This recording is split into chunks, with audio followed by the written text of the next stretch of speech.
Umalma naman ang isang prison guard sa New Bilibid Prison dahil sa pananakit daw sa kanya ng isang SAF trooper. May live report si Emil Sumangil. Emil.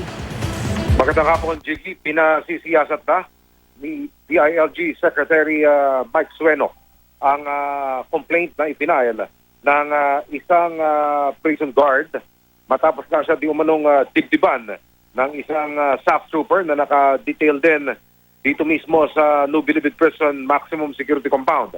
Sa complaint na inihain ng prison guard na kinalang si John Stadefa, sinasabi niyang dinibdiban siya ng isang SAF trooper matapos na siya hanapin nito at mawala siyang sandali sa kanyang poste para ihatid yung dalawang inmate na kanyang ineskortan pagkatapos ng head count. Pinagdudahan daw siya, Jiggy, sa kanyang palagay, kaya pagbalik niya sa poste ay dinibdiban na siya. Samantala, sa memorandum circular naman na inilabas ng Department of Justice, formal lang inilipat ng assignment itong si dating New Bilibid Prison Superintendent Richard Schwarzko sa Zamboanga kasama ang dalawang iba pa, sina Superintendent Ricardo Sespeñe at Ricardo Danilo Dador.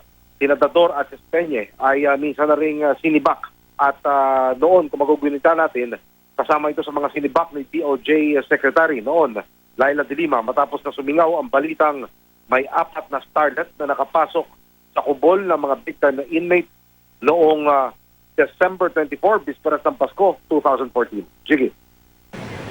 Maraming salamat, Emil Sumangil.